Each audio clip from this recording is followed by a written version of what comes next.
సుఖీభవకు స్వాగతం. ఈ రోజు సుఖీభవలో పిల్లల్లో పై పెదవిలో చీలిక సరిచేయవచ్చా? టీఎంటీ పరీక్షతో గుండెకు భరోసా. హెపటైటిస్ బి ఎందుకు ప్రాణాంతకం? హై బీపీతో కంటి చూపు దెబ్బతింటుందా? ఇంకా హెల్త్ టిప్. పిల్లల్లో పుట్టుకతోటి వచ్చిపడే కొన్ని రకాల అవకరాలు తల్లిదండ్రులకు తీరని వేదనను తెచ్చిపెడుతూ ఉంటాయి. గ్రహణం మొర్రి అలాంటిదే. గ్రహణాన్ని చూడటం వల్ల పిల్లలకు అలాంటి అవకరం వచ్చిందని నమ్ముతారు మనలో చాలా మంది. నిజానికి గ్రహణం మొర్రికి గ్రహణం చూడటానికి ఎలాంటి సంబంధం లేదు. గర్భంలో బిడ్డ పెరుగుతున్నప్పుడు జన్యుపరమైన అంశాలు ఇతరాత్ర కారణాల మూలంగా పై పెదవిలో చీలిక ఏర్పడుతూ ఉంటుంది. ఒకప్పుడైతే ఈ లోపం విషయంలో చేయటానికి ఏమీ ఉండేది కాదు. కానీ ప్లాస్టిక్ సర్జరీలో ఇవాళ అందుబాటులోకి వచ్చిన చికిత్సల సాయంతో గ్రహణం మొర్రిని చక్కగా బాగు చేయొచ్చు. పిల్లల్లో గ్రహణం మొర్రికి చికిత్స గురించి ఇప్పుడు తెలుసుకుందాం.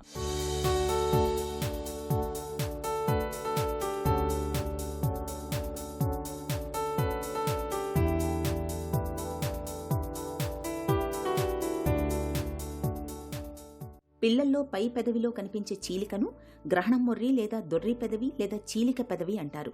ఇది తల్లి గర్భంలోనే ఏర్పడుతుంది. బిడ్డకు పుట్టుకతోనే ఇది వస్తుంది. జన్యుపరమైన లోపాలు, కణజాలం అభివృద్ధిలో సమస్యల వల్ల శిశువు ఇలాంటి చీలిక పెదవితో జన్మిస్తుంది. వైద్య పరిభాషలో దీన్ని క్లెఫ్ట్ లిప్ అని అంటారు. అంగిలిలో కూడా ఇలాంటి చీలిక ఉంటే దాన్ని క్లెఫ్ట్ ప్యాలెట్ అంటారు. ఈ రెండూ కూడా తల్లి గర్భంలో ఉన్నప్పుడు అసాధారణ కణజాల వృద్ధి వల్ల వచ్చే జన్యుపరమైన ఇబ్బందులుగా చెప్పుకోవచ్చు. ప్రతి 700 మంది పిల్లల్లో ఒకరు ఈ గ్రహణం మొర్రి సమస్యతో పుడుతున్నారని ఒక అంచనా. జన్యుపరమైన లోపాలతో పాటు తల్లి, తండ్రి, మేనమామల్లో ఎవరికైనా ఈ సమస్య ఉంటే అది పిల్లలకు వచ్చే అవకాశం ఉంటుందని చెబుతారు డాక్టర్లు.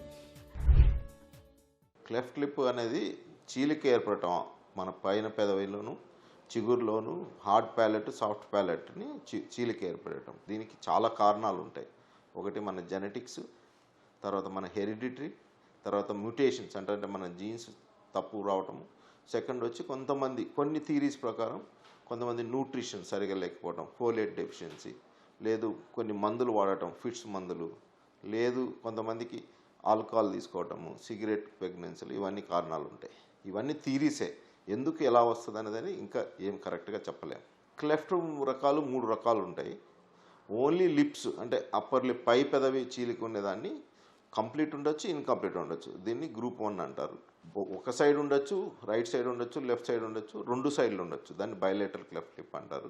ఇంకోటి చిగురుతో కూడా చీలిక ఉందనుకో ఆల్వోలస్ క్లెఫ్ట్ అంటారు. ఇది 1A అంటారు. ఇంకోటి గ్రూప్ 2 అనేది ఓన్లీ క్లెఫ్ట్ ప్యాలెట్ అంటే లోపల భాగం మన దవడ లోపల హార్డ్ ప్యాలెట్ కానీ సాఫ్ట్ ప్యాలెట్ కానీ అయితే గ్రూప్ 2 అంటారు. గ్రూప్ 2 అంటే కొంతమందికి మన పెదవి నుంచి వెనక వరకు భాగం వరకు చీలిక ఉండేదాన్ని గ్రూప్ 3 అంటారు. గ్రహణం మొర్రి సమస్య ఉన్న పిల్లలు చాలా తక్కువ బరువుతో ఉంటారు. క్లెఫ్ట్ లిప్ ఉన్న పిల్లలు పాలు సరిగ్గా తాగలేరు. క్లెఫ్ట్ ప్యాలెట్ ఉన్నవారు ఆహారం తీసుకున్నప్పుడు అది ఊపిరితిత్తుల్లోకి వెళ్లే అవకాశం ఉంటుంది. దీంతో చెవులు, ఊపిరితిత్తుల్లో తరచుగా ఇన్ఫెక్షన్లు వస్తుంటాయి. మాట్లాడడానికి కూడా ఇబ్బంది పడుతుంటారు. ఇక పిల్లలు పెరిగే కొద్దీ వారు మిగతా వారితో కలిసి తిరగలేకపోతుంటారు. ఆత్మన్యూనతాభావం ఉంటుంది. ఈ పరిణామాలు చివరికి పిల్లల్లో మానసిక కుంగుబాటును తెచ్చిపెడతాయి. డిప్రెషన్కి గురైన పిల్లలు అందరితో కలిసి ఆడుకోకపోవడం, స్కూల్కు వెళ్లాలంటే ఇబ్బంది పడడం లాంటి సమస్యలు ఎదురవుతుంటాయి. ఈ సమస్యలేవి తలెత్తకుండా ఉండాలంటే గ్రహణం మొర్రికి ఎంత త్వరగా చికిత్స చేయిస్తే అంత మంచిది. గ్రహణం మొర్రి మందులతో నయం కాదు. దీన్ని ఆపరేషన్ ద్వారా మాత్రమే సరిచేయగలరు. క్లెఫ్ట్ లిప్ గ్రూప్ 1 అనుకోండి, ఓన్లీ చీలికతో ఉంది.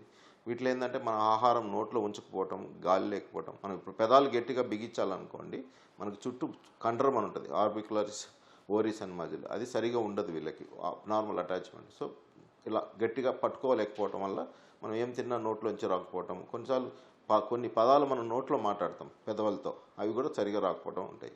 ఇంకోటి గ్రూప్ 2 క్లెఫ్ట్ ప్యాలెట్లు ఏంటంటే మనం తినే ఆహారము మనం వెనక పుష్ చేస్తాం. నాలుక అనేది పైకి పుష్ చేసి స్టమక్కి వెళ్తుంది.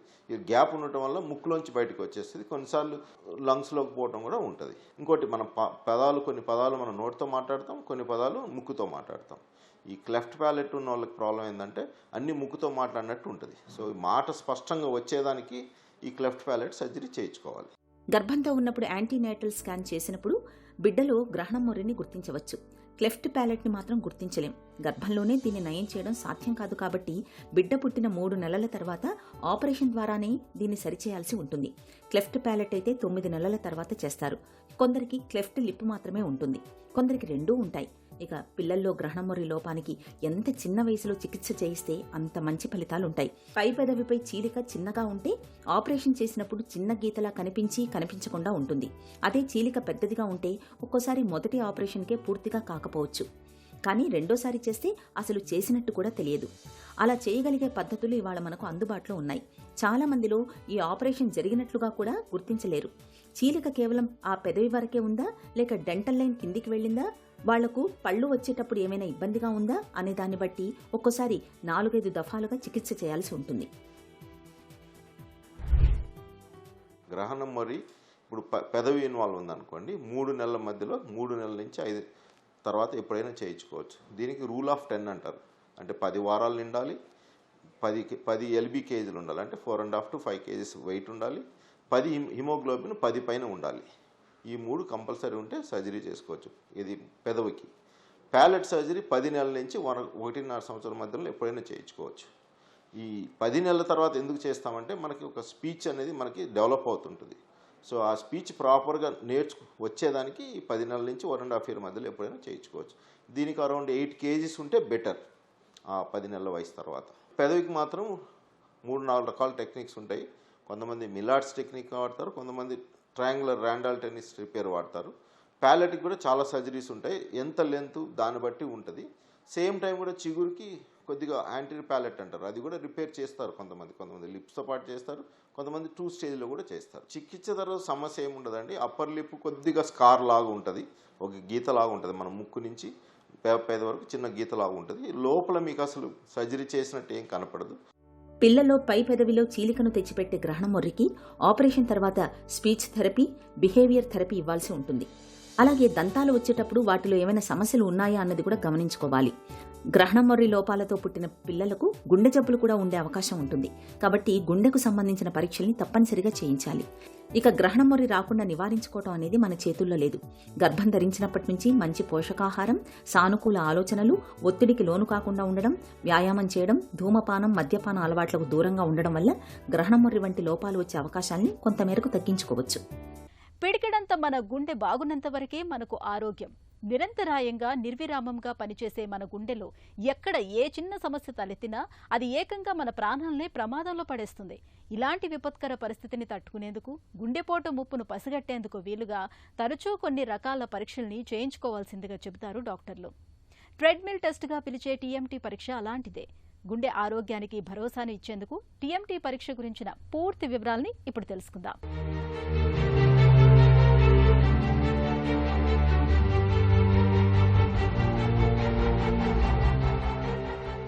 మనకు తెలిసిన వాళ్లలో ఎవరికైనా హఠాత్తుగా గుండెపోటు ముంచుకొచ్చి ప్రాణాల మీదకొచ్చినప్పుడు మనలోనూ ఆందోళన మొదలవుతుంది. మన గుండెలోనూ బ్లాకులు ఉన్నాయేమో, అవి రోజు రోజుకి పెరుగుతున్నాయేమోనన్న భయం పట్టుకుంటుంది. ఇలాంటప్పుడు గుండె ఆరోగ్యాన్ని పట్టి చెప్పే ప్రాథమిక పరీక్షల్ని చేయించుకోవటం అన్ని విధాలా మేలు. గుండె రక్తనాళాల్లో పూడికల్ని నిర్ధారించే పరీక్షల్లో ట్రెడ్మిల్ టెస్ట్ చాలా ముఖ్యమైంది. దీన్నే టీఎంటీ అని కూడా పిలుస్తారు. మనల్ని ట్రెడ్మిల్ మీద పరిగెత్తిస్తూ క్రమేపీ దాని వేగం పెంచుతూ వరుసగా ఈసీజీలు తీస్తారు. వ్యాయామం చేస్తున్నప్పుడు మనందరికీ గుండె కొట్టుకునే వేగం, పంపింగ్, బీపీ వంటివి పెరుగుతాయి. ఈ సమయంలో గుండె ఎక్కువగా పని చేయాల్సి వస్తుంది. దీంతో గుండెకు రక్త సరఫరా కూడా ఎక్కువగా అవసరమవుతుంది. ఇలాంటప్పుడు గుండెలోని రక్తనాళాల్లో ఎక్కడైనా పూడికలు ఉంటే అక్కడ అవసరమైనంత స్థాయిలో రక్త సరఫరా జరగదు. దీంతో ఈసీజీలో తేడాలు కనపడతాయి. ట్రెడ్మిల్ పరీక్షలో మరికొన్ని ప్రయోజనాలు ఉన్నాయి. వ్యాయామం చేస్తున్నప్పుడు బీపీ పెరుగుతుందంటే భవిష్యత్తులో బీపీ వచ్చే అవకాశం ఉందని తెలుస్తుంది. అలాగే వ్యాయామం ఎంతవరకు చేయొచ్చన్నది కూడా ఇందులో తెలుస్తుంది. కాబట్టి 30 ఏళ్ల తర్వాత 2 ఏళ్లకోసారైనా ప్రతి ఒక్కరూ ట్రెడ్మిల్ పరీక్ష చేయించుకోవాలి. అయితే టీఎంటీ టెస్టులో పాజిటివ్ వస్తే బ్లాక్స్ ఉన్నాయని, నెగిటివ్ అని వస్తే బ్లాకులు లేవని భావించకూడదు. ఒక్కోసారి ఇన్కంక్లూజివ్ అంటే ఇదమిద్దంగా ఏమీ తేలకపోవడం కూడా ఉండొచ్చు. కొన్నిసార్లు ఫాల్స్ పాజిటివ్స్ కూడా వస్తుంటాయి. కాబట్టి టీఎంటీ రిపోర్టు విషయంలో డాక్టర్ నిర్ణయమే అంతిమం. హెపటైటిస్ బి హెపటైటిస్ ఇన్ఫెక్షన్లలో అత్యంత ప్రమాదకరమైంది ఇదే. నిర్లక్ష్యం చేస్తే కాలేయాన్ని పూర్తిగా దెబ్బతీసి ప్రాణాపాయ పరిస్థితిని తెచ్చిపెడుతుంది. మనలో చాలా మందిలో హెపటైటిస్ బి ఇన్ఫెక్షన్ పూర్తిగా ముదిరిపోయే వరకు బయటపడటం లేదు. దీంతో ఈ ఇన్ఫెక్షన్ను గుర్తించేసరికి కాలేయం చాలా వరకు దెబ్బతినిపోతుంది. అయితే తొలి దశలోనే గుర్తించి చికిత్స మొదలు పెడితే హెపటైటిస్ బి ఇన్ఫెక్షన్ నుంచి తేలికగానే బయటపడవచ్చు. ప్రమాదకరమైన హెపటైటిస్ బి ఇన్ఫెక్షన్ సోకడానికి కారణాలు, వాటికి చికిత్సా మార్గాల గురించి ఇప్పుడు తెలుసుకుందాం. సో హెపటైటిస్ బి అనేది లివర్కి సంబంధించిన ఒక వైరస్ అండి. సో వాళ్ళ బ్లడ్ ఇంకొకరి వూండ్ మీద పడడమో, లేకపోతే వాళ్ళు వాడిన సిరంజెస్ని ఇంకొకరికి వాడడం వల్లనో, తెలియకుండా వాళ్ళ రక్తము వేరే వాళ్ళకి అవసరం పడి రక్తం ఎక్కించడము, ప్రాపర్గా స్టెరిలైజేషన్ లేకుండా ఆపరేషన్స్ చేయించుకోవడము, అంటే రిజిస్టర్డ్ బ్లడ్ బ్యాంక్స్లో కాకుండా రక్తం ఎక్కడ పడితే అక్కడ ఎక్కించుకోవడము, టాటూస్, అన్స్టెరిలైజ్డ్ నీడిల్ యూజెస్, లేకపోతే అన్ప్రొటెక్టెడ్ సెక్స్, అంటే ఆల్రెడీ వ్యాధి ఉన్న వాళ్ళతో సెక్స్ చేయడము. సో ఇలాంటి వివిధ రకాలైన మోడ్స్ ఆఫ్ ట్రాన్స్మిషన్గా చెప్పుకుంటాము. సో డయాగ్నోసిస్ వచ్చేసరికి అండి, మనం ఇప్పుడు హెపటైటిస్ బి ఉందా లేదా అని తెలుసుకోవడానికి మనం హెచ్బిఎస్ఏజీ అనే ఒక టెస్ట్ ప్రధానంగా ప్రిలిమినరీగా చేస్తాము. సో ఇది కనుక పాజిటివ్ వస్తే మనం బాడీలో మనకి వైరస్ ఏ లెవెల్లో ఉందో తెలుసుకోవడానికి డిఎన్ఏ క్వాంటిటేటివ్ టెస్ట్ అనేది చేస్తాము. అలాగే మనకి బాడీలో యాక్టివ్గా ఉందా లేదా అనేది ఈ antigen test, liver function test, అల్ట్రాసౌండ్లో లివర్ ఆల్రెడీ దెబ్బతిందా లేకపోతే నార్మల్గా ఉందా, ఇలాంటి బేసిక్ టెస్ట్లు అనేది చేయాల్సి ఉంటుంది. ఎవరిలో అయితే మనకి వైరస్ అనేది పెరిగిపోవడము, లివరు దెబ్బతిన్నట్టు ఇమేజింగ్లో కానీ లేకపోతే స్కాన్స్లో కనుక కనపడుతున్నా, లివర్ టెస్ట్లు మార్పు కనుక అబ్జర్వ్ చేస్తే అది యాక్టివ్గా ఉన్నట్టు గమనిస్తాము. అలాంటి వాళ్ళకి మనం ట్రీట్మెంట్ అనేది సజెస్ట్ చేస్తూ ఉంటాం. టినోఫవిర్ ఆల్ఫనమైడ్ అనేది లేటెస్ట్గా మనకి మార్కెట్లో వచ్చింది. దీని ప్రత్యేకత ఏంటంటే దీనికి ఈ వైరస్ రెసిస్టెన్స్ అనేది ఫామ్ అవ్వడం చాలా తక్కువ, సైడ్ ఎఫెక్ట్స్ తక్కువ, ఎక్కువ కాలం వాడినా కూడా మనకి ప్రాబ్లం ఉండదు. ఈ ట్యాబ్లెట్లు వాడడం వల్ల మనం వైరస్ని కంట్రోల్ చేయగలుగుతాము. అండ్ లివర్ దెబ్బతినకుండా, లివర్లో గడ్డలు రాకుండా కూడా కాపాడగలుగుతాం. ఇంకొక రెండో రకమైన ట్రీట్మెంట్ వచ్చేసరికి ఇంటర్ఫెరాన్ ట్రీట్మెంట్ అంటారు. ఇది మన ఇమ్యూన్ సిస్టమ్ని యాక్టివేట్ చేసి ఈ వైరస్ని ఎలిమినేట్ చేయడంలో హెల్ప్ చేస్తుంది. సో దీనికి వచ్చేసరికి ఇది ఇంజెక్షన్ ఫాము, కాకపోతే నిర్దిష్టమైన డ్యూరేషన్ ఇవ్వాల్సి ఉంటుంది. కాస్ట్ పరంగా అందరికీ ఇది సూట్ అవ్వకపోవచ్చు.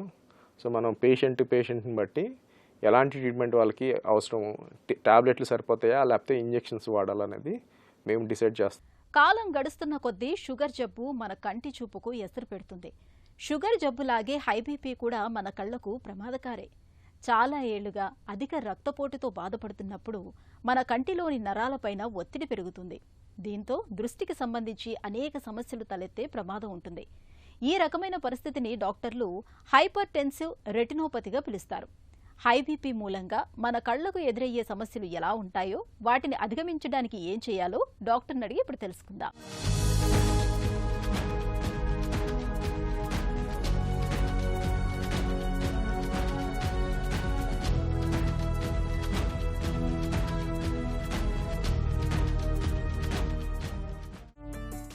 హైపర్ టెన్సివ్ రెటినోపతి అంటే ఏంటి? ఎక్కువ బ్లడ్ ప్రెషర్ ఉన్న వాళ్ళల్లో రెటీనాలో వచ్చే మార్పులను హైపర్ టెన్సివ్ రెటినోపతి అంటారు.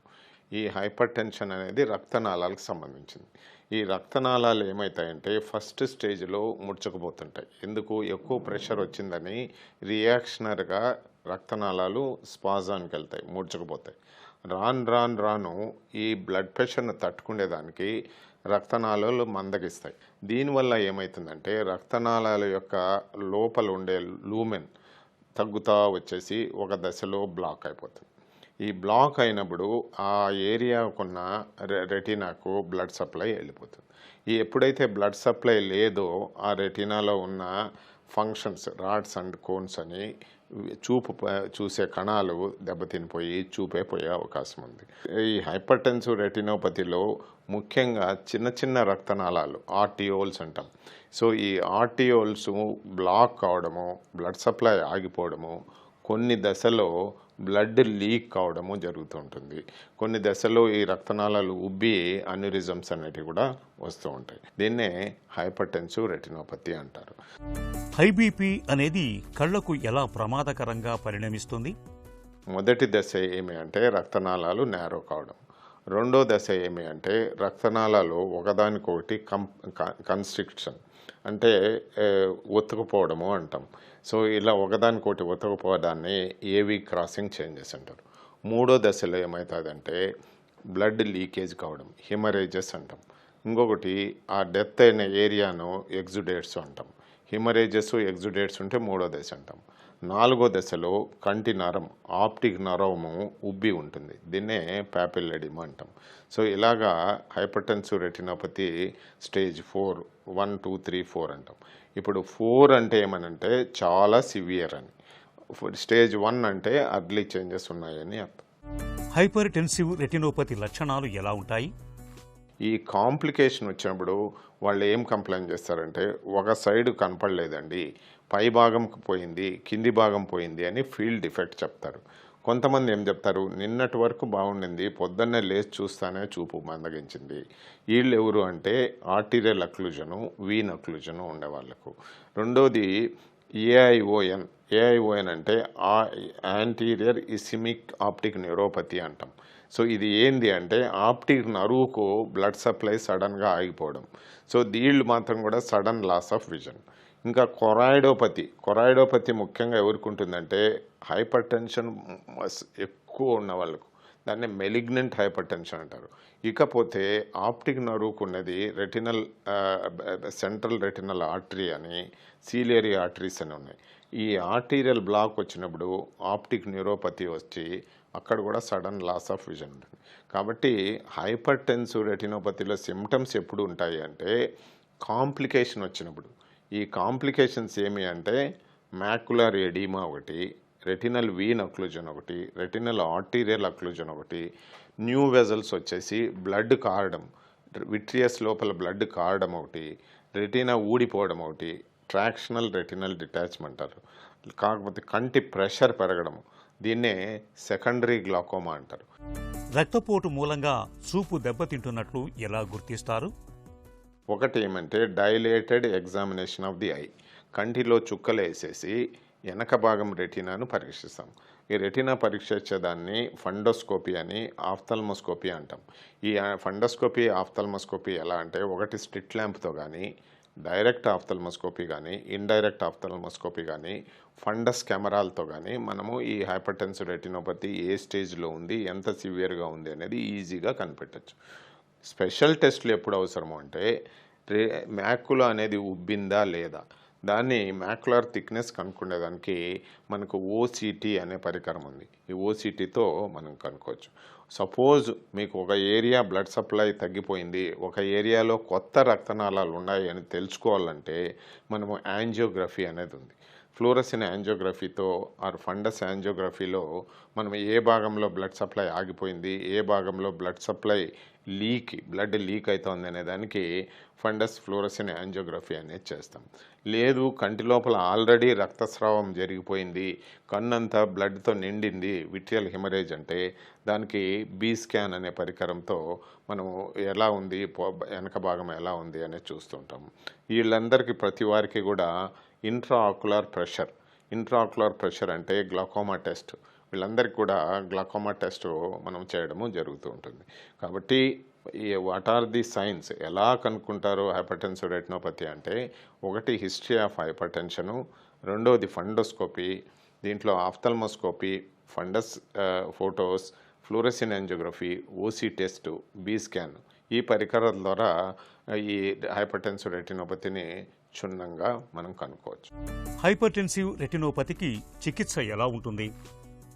ఒకవేళ ఏదైనా బ్లాక్స్ ఉన్నాయని మనకు ఆఫ్థల్మోస్కోపీలో తెలిస్తే వీళ్ళకు ప్రిఫరబుల్గా బ్లడ్ థిన్నర్స్, యాంటీప్లేట్లెట్స్ అంటాం, ఎగ్జాంపుల్ యాస్పిరిన్, ఇలాంటివి లైఫ్ లాంగ్ చేయండి అంటాం. ఎందుకంటే ఫ్యూచర్లో బ్లాక్స్ రాకుండా.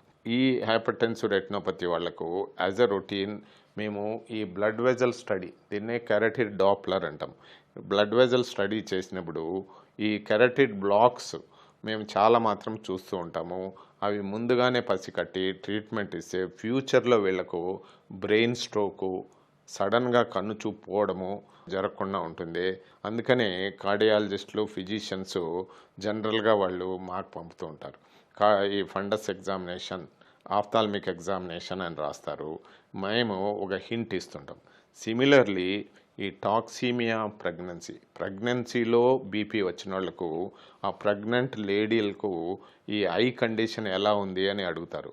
ఎందుకు అంటే వాళ్ళ కొరాయిడోపతి, ఎగ్జుడేటివ్ డిటాచ్మెంట్ వస్తే వాళ్ళని ట్రీట్మెంట్కు చాలా జాగ్రత్తగా చేయడము, అవసరమైతే టెర్మినేషన్ ఆఫ్ ప్రెగ్నెన్సీ కూడా చేస్తూ ఉంటారు. అదుపు తప్పిన రక్తపోటుతో ఎప్పుడైనా ప్రమాదమే. మన చూపును కాపాడుకునేందుకు హై బీపీని అదుపులో ఉంచుకోవటం ఒక్కటే పరిష్కారం. ఇందుకు మందులతో పాటు ఆహార వ్యాయామాల సాయం తీసుకోవాలి. తరచూ కంటి పరీక్షలు చేయించుకుంటూ ఉండాలి. ఇక ఈరోజు కార్యక్రమాన్ని ముగించే ముందు ఒక చిన్న చిట్కా మీకోసం.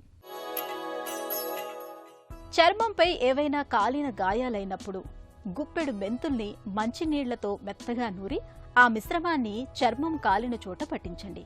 నిత్యం 2 పూటలా ఇలా చేస్తూ ఉంటే కాలిన గాయాలు త్వరగా మానిపోతాయి.